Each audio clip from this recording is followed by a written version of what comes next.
best deal possible. For sure. Frank, obviously, Leafs show here, Leafs focus. What are you hearing that the Leafs are sniffing around on? Just to throw out the couple names that we hear most commonly, could it be Sherrod and Giordano? Is there anything else I'm missing there? On the defensive end, no. I haven't actually heard Sherrod's name too much connected to the Leafs. I think that's, I think he's probably my guess a little bit further down on their list in terms of players that they'd like to target. I think Mark Giordano would be pretty well supported in terms of being on that list. I think even at his age, at 38, with how he plays, he may have lost a bit of a step, but is so efficient and smart in the way he sees and thinks the game that he's never really gets himself into trouble. His risks are really calculated.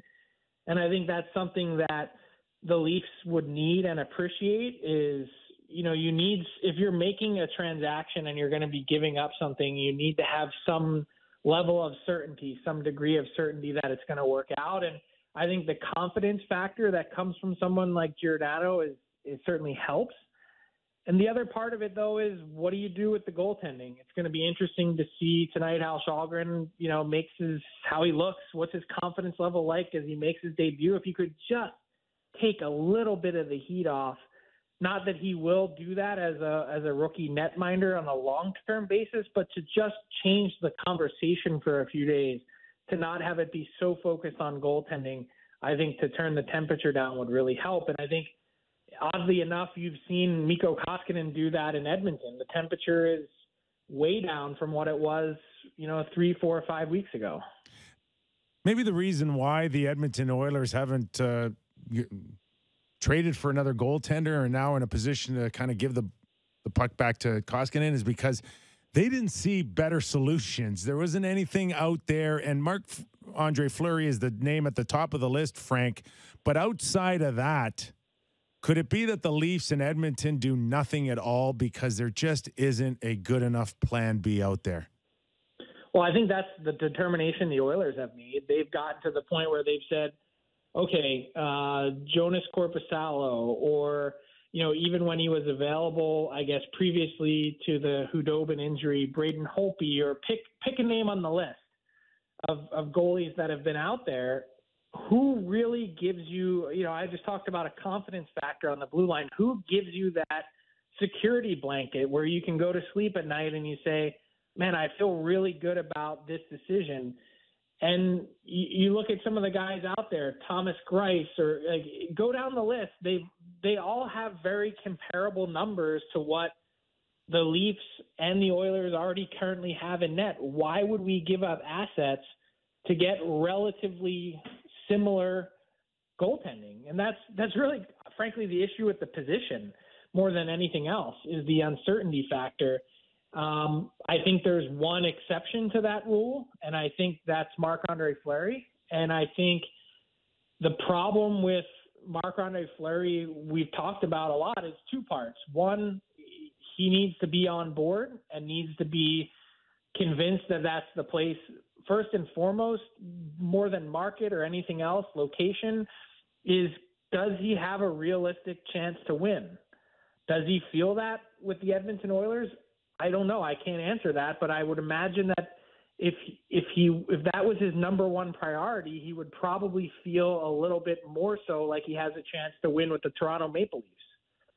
So, is he on board? And then the second part of it is, what's the acquisition cost? We know the Blackhawks are looking for a first-round pick. Are they going to get it? What happens if the Leafs are the only team still standing? Let's say the Oilers have decided point blank, we're not doing anything with our goaltending. That sort of leaves the Leafs, the Caps, and the wild card is the Vegas Golden Knights on the goalie market.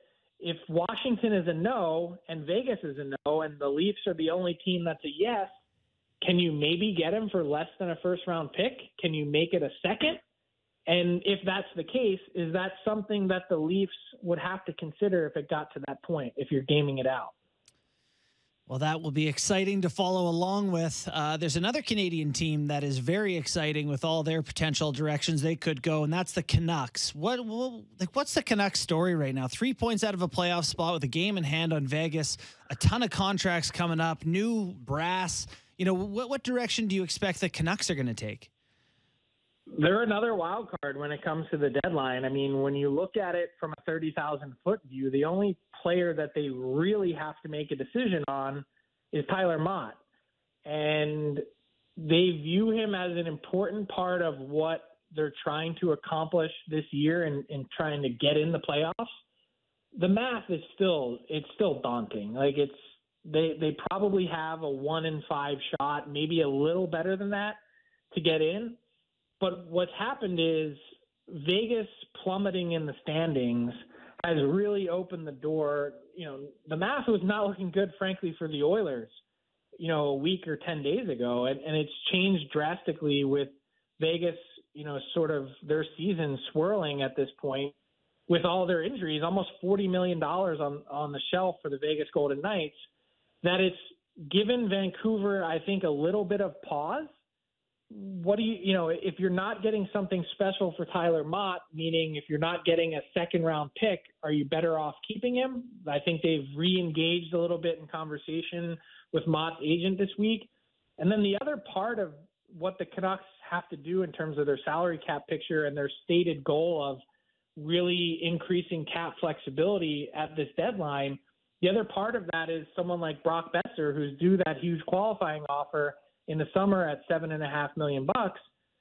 You know, you don't really need to address that if you don't want to until the summer and really dig in on negotiations, and or if you're going to trade him, move him to another team when every team can be involved and not just mostly the non-playoff teams because of the cap hit. You know, it's possible.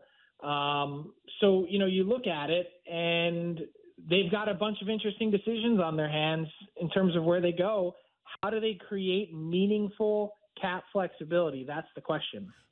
Brock Besser is unattractive to other teams for the same reason why Vancouver wants to trade him. It's a $7.5 million on a qualifying offer, or else you lose him in 2 years to unrestricted free agency. And that is a dilemma. It's a good contract that he signed because it was back-ended, and he, at the time, thought he would avoid some escrow, but it's not helping Vancouver right now. Well, I don't know that I necessarily buy that in the sense, of course, the premise is true, but it's not a hindrance if you really are a believer in Brock Besser and you want to sign him to a long-term contract. Just because that's what the qualifying offer is doesn't necessarily mean that he needs to sign for that.